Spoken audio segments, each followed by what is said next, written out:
Right, well, it's that time of the week when we take a look at what we can look forward to in the sporting world, and our sports reporter Simorn Burke joins me today. And Simon, yes, if last week's performance, and the pressure, I mean, mounting on the Bok camp following last week's disastrous performance isn't enough. We lost the 2023 bid, and we face France tomorrow. I mean, how much more disastrous? It's a week from hell. Let's just put it that way. We're far, far from home. Now we're actually in France, the last place I think any South African rugby supporter wants to be at this very moment. Yeah, a controversial bid. We were the preferred candidates. We've been asking the question now, a lot of people have been asking the question, why does World Rugby even have this preferred bid status when suddenly it does go back into a secret vote?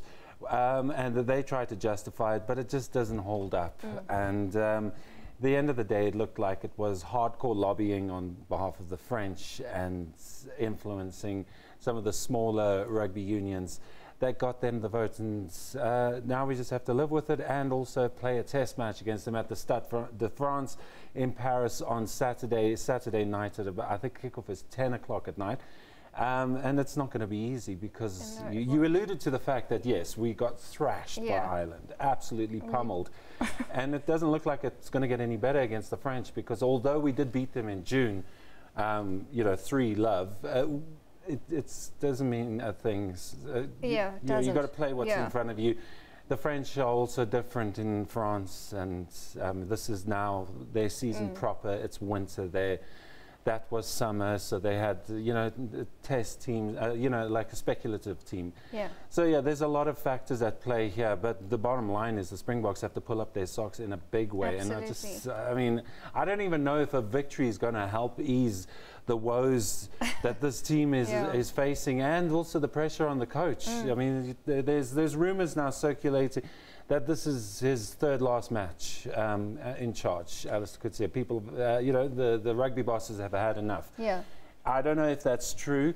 It's just speculation at the moment, but he's racked up the records, and enough's enough, really. You can't get much worse, and we're careening down that path. Yeah, and I mean, after last week's match, there were so many calls for, is it time for a change of personnel? So, I mean, no, well, here's the funny thing. Here's how little the Springboks are taking things seriously, so to speak. Johan van Graan, who's the forwards coach, is leaving the camp after this match. This will be his final match, knowing full well that there's a 4-test tour, and he's been employed for the last 6 years, you know, in his position of responsibility. No, he's going to Munster to take up a new contract. How do you let personnel leave in the middle of a tour? Same thing's going to be happening with players. You know, Elton Yankees and the like, they're all going to go to Japan and fulfill club commitments when the Wales test is on. So that in itself speaks volumes, that you've got a coach who can't keep control of a situation, to the point where he can't even keep his personnel in check. I mean, if they're not available for test week, then what's the point in having people around? It just doesn't cut it. It smacks of an amateur establishment that's doing things haphazard. And in that respect, then you are going to get thrashed by the likes of Ireland, because we never used to get thrashed by Ireland, but we are now getting thrashed by them.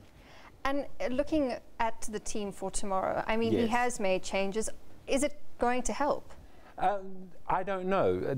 I don't think so, because I mean, he split up a fly half and scrum half that do work well together. Yes, they're not clicking at the moment, or they haven't in the last couple of tests. But you know, Ross Cronje and Elton Yankees, they were a team that worked. Then suddenly you put Andre Pollard in with Ross Cronje, and now you expect this pivotal part, they literally are called the pivots, to be able to click against a French team that's, you know, they showed promise against New Zealand, let's put it that way.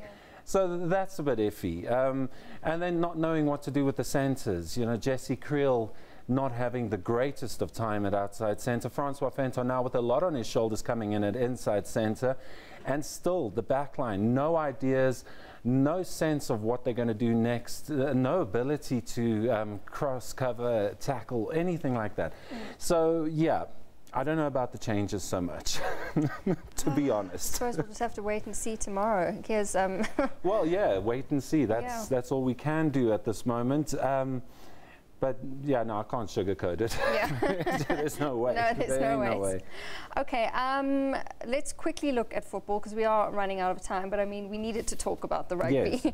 No, absolutely. Yeah. What have we got to look forward to in terms of? Well, football? we got SuperSport United. They're going to their first leg final of the CAF Confederation Cup against TP Mazembe in Lubumbashi in the DRC. It's a huge fixture for them. It's going to be a very tough fixture. They don't have a full-strength team. There's still speculation and doubt as to whether Jeremy Brockie's actually joined the team, if he's going to be able to, to get onto the field. He is their top scorer in the competition, but he's travelled from Lima, Peru, after going to Auckland. So he's crossed numerous time zones, come back to Johannesburg, then up to the DRC. So yeah, but having said that, they do well in these continental competitions, and they would be the second South African team in recent years now to win a continental cup competition, and that's a good thing. But this is just the first leg. Yeah. Yeah. All right. Okay. And then we've also got the Telkom knock-up, and then we've got Chad Leclos doing his thing in the swimming pool. Yes. So, Simon, thanks so much. We've run out of time. Have to leave it there. Simon Burke with us, looking ahead at this weekend's sport, and of course all eyes will be on that fixture tomorrow between the Boks and France.